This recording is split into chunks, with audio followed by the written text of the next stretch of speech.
Good morning, guys. Welcome back to the garage today for another rather unique video that I did not intend on putting on the channel, but we're kind of in between projects right now, so I figured I would get a little creative and do something for you guys that will just keep the content rolling, and maybe it'll be a little bit more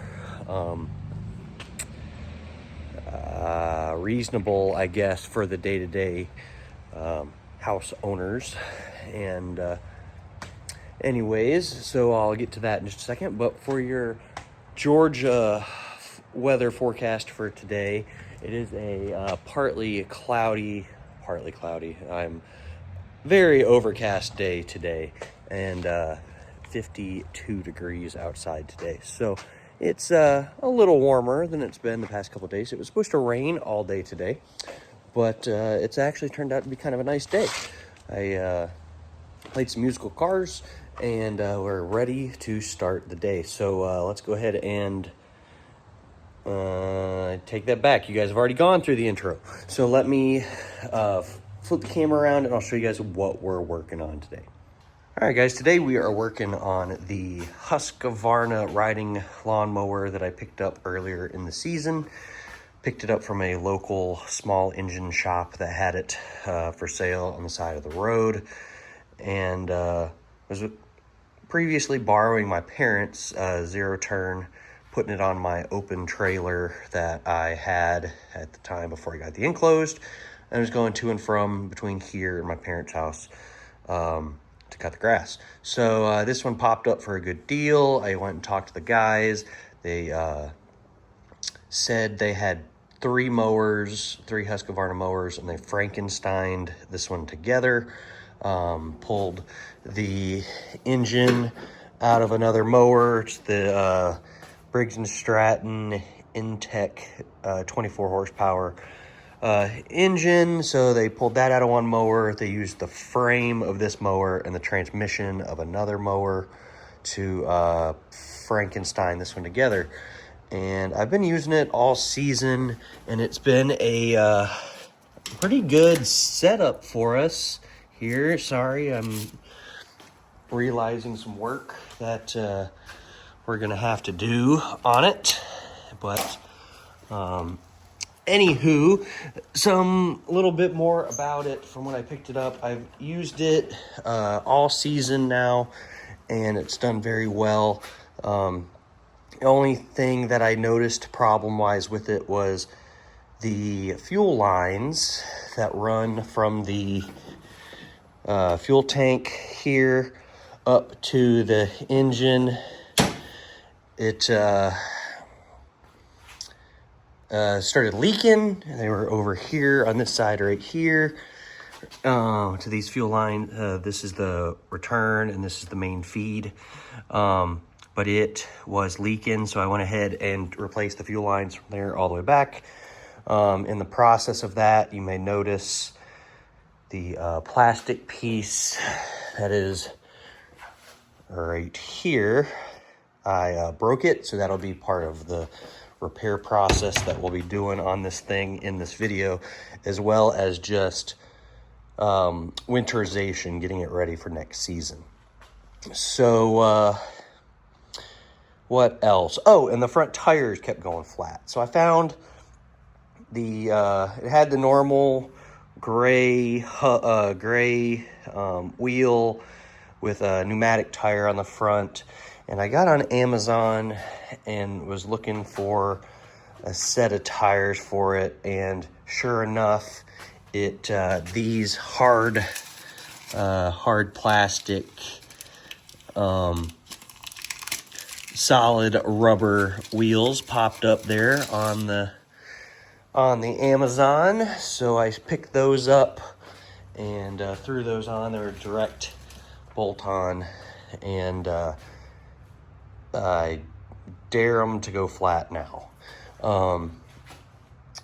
And I've loved them. They've been good ever since. I wish I could find some for the back that were reasonably priced. These were like $15 more than getting another set of pneumatic ones.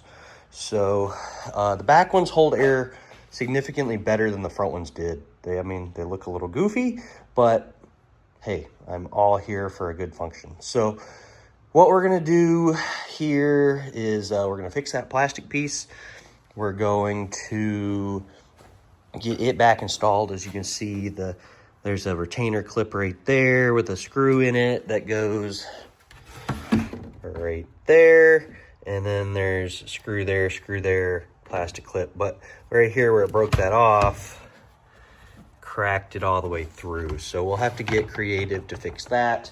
The engine shop guy gave me, I went there the other day to see if I could just buy a whole new piece of that plastic. He gave me some fuel shutoff valves because I told him I was going to winterize it. And he said, here, man, just take like 4 of these. I'll just give them to you. You can install those. I run ethanol-free fuel in all of my small engine equipment. So this, the gas scooters, the weed eater, or the leaf blower, the weed eater, and both motorcycles.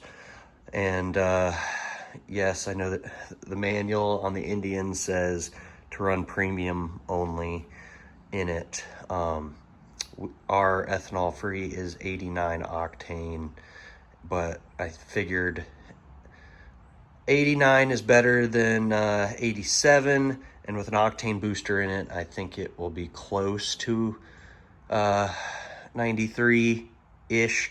I haven't had a problem with it. A lot of the forums say that it does a lot of pinging, but I haven't heard anything unique out of it. So that's what I do at all my small engine stuff. And even my pickup truck, since it's carbureted, I run ethanol free gas in it as well.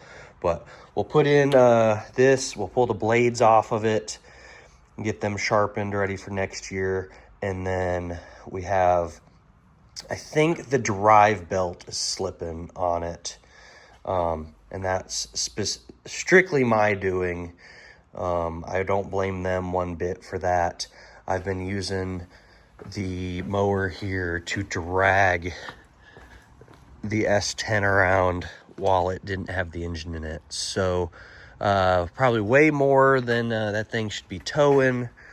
But what we'll do is we'll set you guys up on the tripod, and I'll bring you guys along for my lawnmower winterization project. It should be a pretty quick video if I'll quit standing here jibber-jabbering. So let's get to it.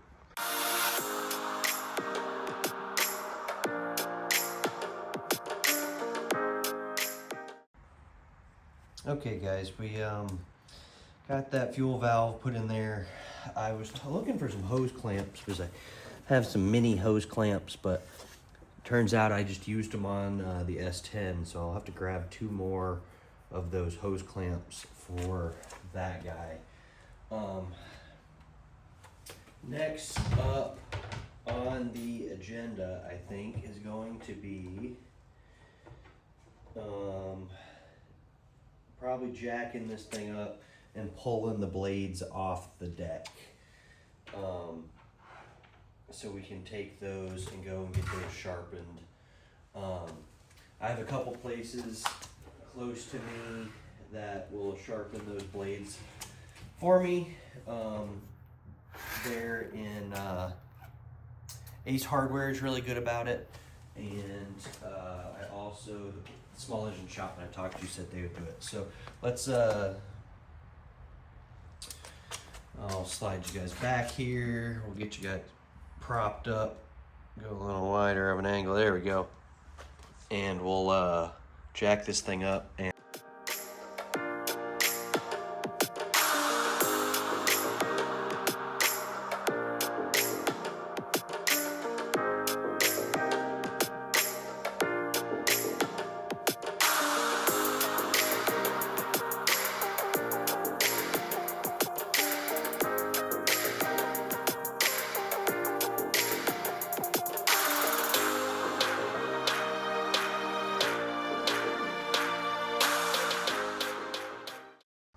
okay guys, we got the blades off this thing, and to be honest, they look pretty good.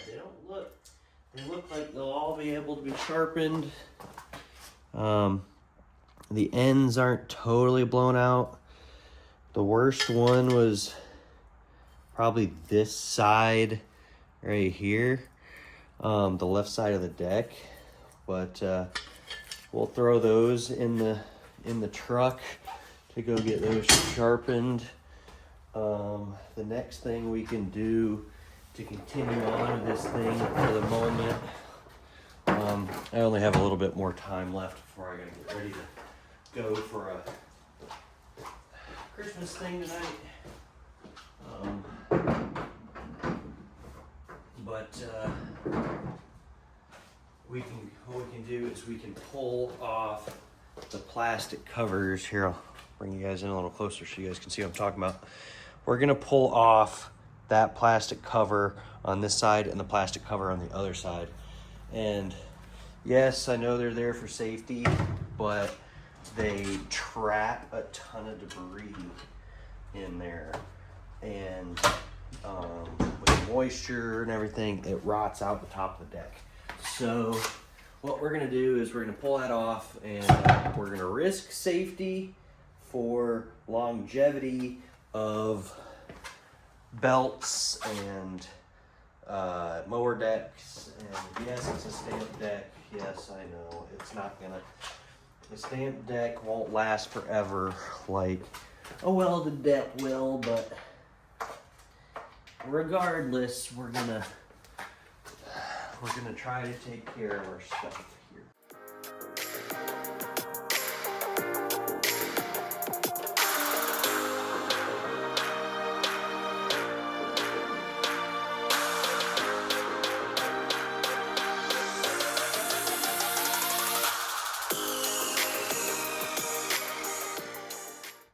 Okay, there's both of those removed. Put both of these over here for safekeeping. And let me show you guys what I'm talking about. Look right there. Look at that hardened brick of whatever that is. And there's a massive clump of grass right there. And that side, even more.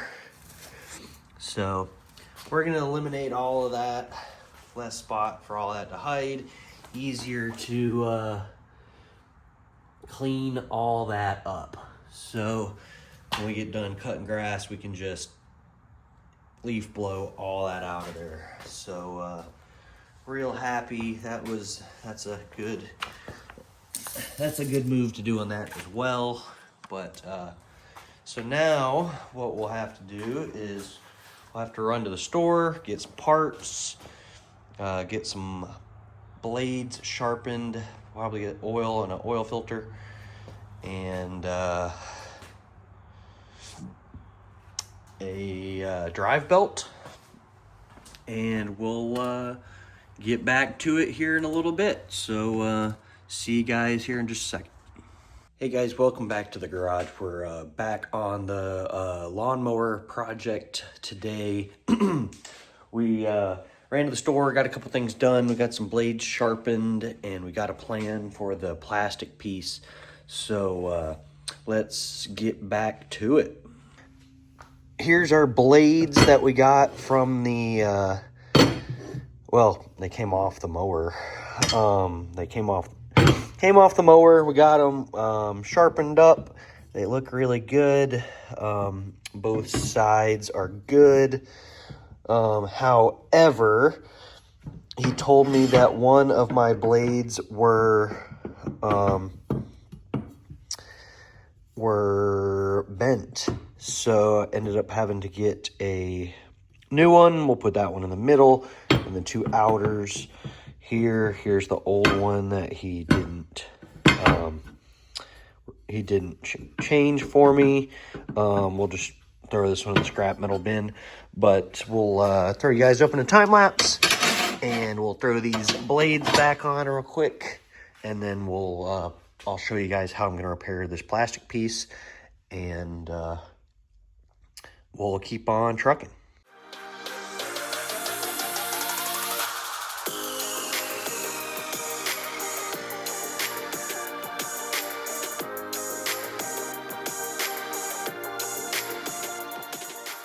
All right, guys, we're done with putting the blades on. That's a pretty easy install.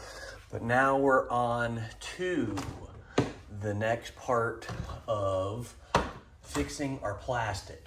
So what we're gonna do here is a couple of different things. We're gonna try it with the heat gun first and see if we can get it to kind of pop back into place. I ran this piece of plastic under some hot water. You can see there's a little bit of debris left on it, but you can see that it, you can see that there's a little bit of a lip right there. So what we're gonna do is we're gonna heat it up with the heat gun. We're gonna try to push this back in, pop it back into place, and then we'll repair it after that. So let's get the heat gun warming up here.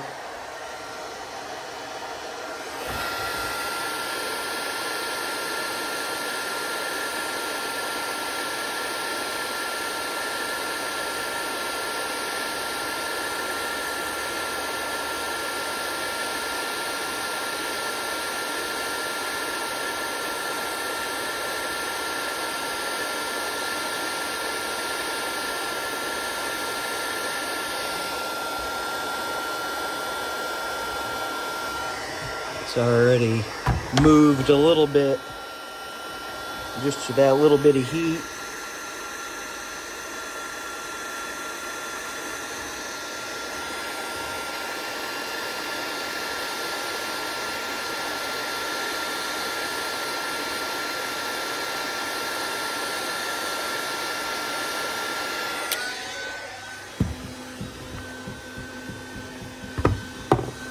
What we want to do is we want to kind of work it back so it looks like it never separated. But overall, it basically went back into its place just with that little bit of heat. So now what we'll do is, I think what I'm gonna, this here, I got the piece off of the mower here. This is the piece that went on right there. We're gonna grab a little bit of super glue and we're gonna super glue it to it. And then also, I have, if you guys remember back from when I was working on the Civic bumper,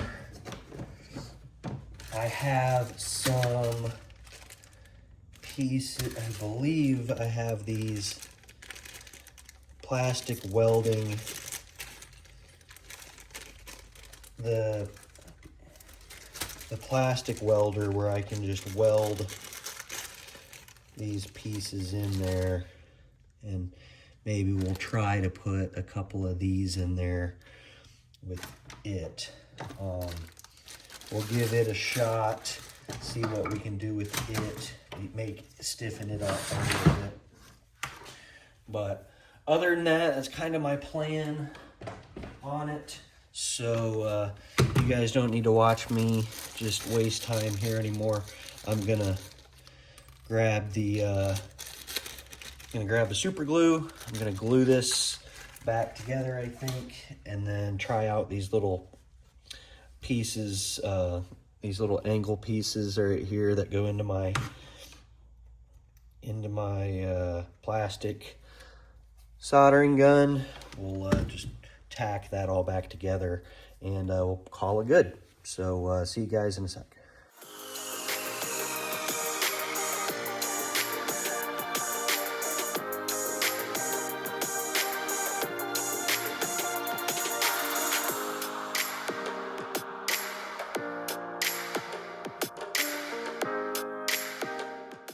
Okay guys, we got it all wrapped up here. We got we got a couple, we got what am I trying to say? We have super glue that's in there, and it's decently tacky, but we also got in, I believe, 4 of those metal pieces on the plastic welder, and those seem to have stiffened that up a lot. Pretty happy with all of that and how all that looks. The only annoying thing about the plastic welder pieces is even with flush cuts, it's really hard to get those totally clean, but it is very stiff, as stiff as I want to pull on it for the way that it sits on there. But anywho, so now what we'll do is we'll spin you around and we'll get back to looking at the mower. So we'll do that right now.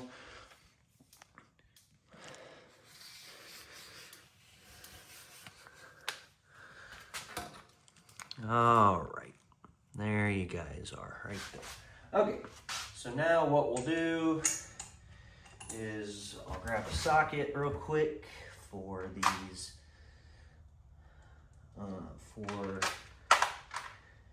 screws so we can get them back installed on the mower. And I was gonna do an oil change on this as well, but this mower, when it was built, I was talking to the guys today. I went over and talked to them. They were the ones that sharpened the blades for me.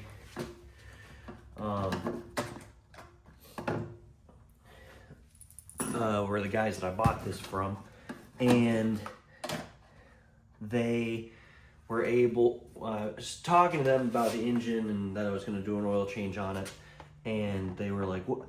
They were like, well, we put fresh oil in it and put a new filter on it and everything back when they had it in the thing, which that was, gosh, that was only a couple months ago. So anywho, I don't think I'm going to change the oil on it just yet. I may wait till the start of next season before I do anything with it. But where do these screws go? Right there.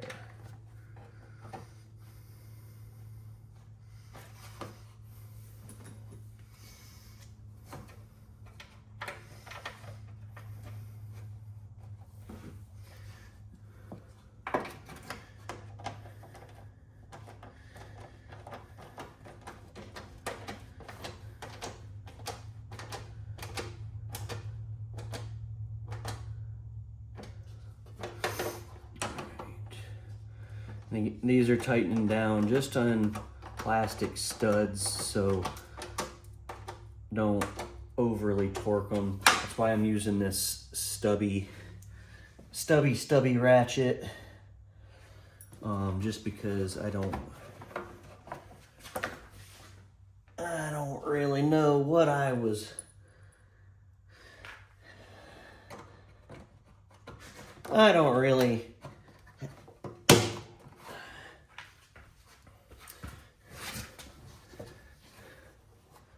didn't really want to over torque these.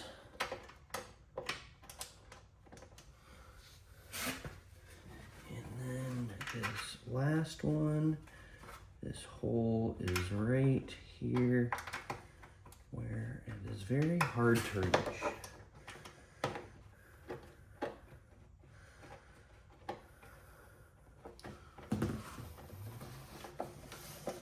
Might have to take this off and wiggle this around a little bit to figure out where that hole is.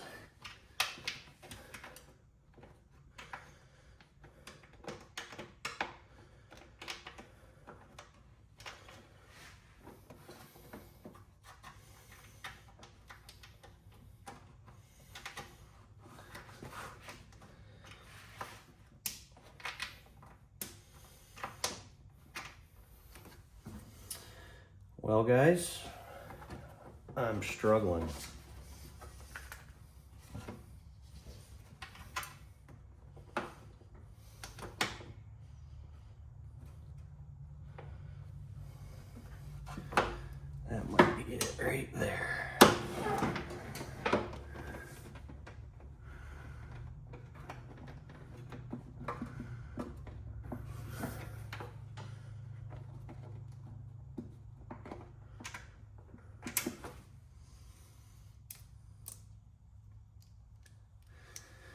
Hold on a second.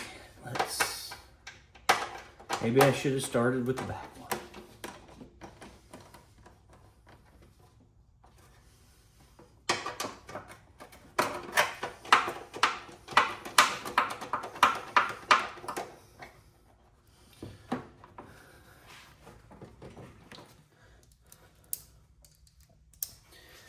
All right, let's try that.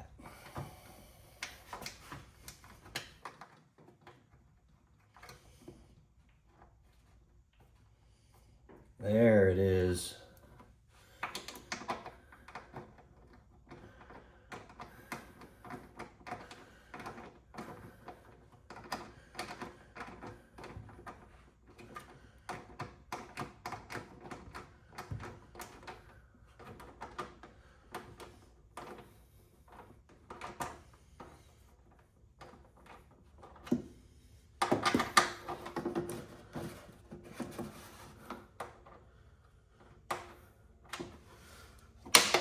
All right.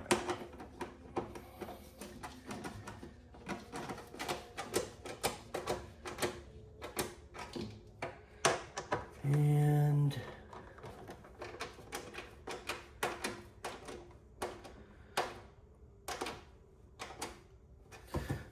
all right, guys, we got it wrapped. That is that plastic piece back reinstalled. Very happy with that. Decent little repair. I still wouldn't mind totally just finding a new one of those pieces if I can. So let me know in the comments if you guys were able to find them anywhere. But oil change wise, I told you I don't think we're gonna do it. We talked about the belt situation, and I was looking at that scenario and how we were going to handle that, but turns out the way that this works, there's normally after talking to the guys, the way that the belt runs for the drive belt is a slip style. So that when you push down on this, right, when you push down on the brake slash clutch, it loosens the belt tension, according to the guy that I was talking to today, which I thought I had I knew that from a previous mower that I had worked on years and years ago when I was working on a project with my dad, and I figured that mowers had gotten away from that. Turns out it is not. That's how this one is. So I'm going to just leave this one the way it is until it's completely not drivable or the belt just totally fails itself. So that'll wrap this very short video on my Husqvarna riding tractor. I know it's kind of out of the realm of what we're normally working on, but I figured I'd bring you guys along at least for another plastic repair and show you guys more of that process. So let me know if there's any other things that lawn guys, if there's anything else I need to learn about this mower or should add to my winter maintenance other than my exception for oil changes. Let me know. I mean, shoot. There you go, guys. Look at that. Look at that oil right there. It's really not that dirty. So, anyways, we'll, like I said, let me know if there's anything else that I should add to my winterization tactic. It's going to be out there in the trailer. I know the trailer gets a little cold, but the goal is to put a solar panel on the roof and hook it up to the batteries for both the for this and the golf cart eventually when we get to that point. But anyways, for now, that'll wrap this video. Thank you guys for watching. Get out in your shop, get something done, and we'll catch you in the next video.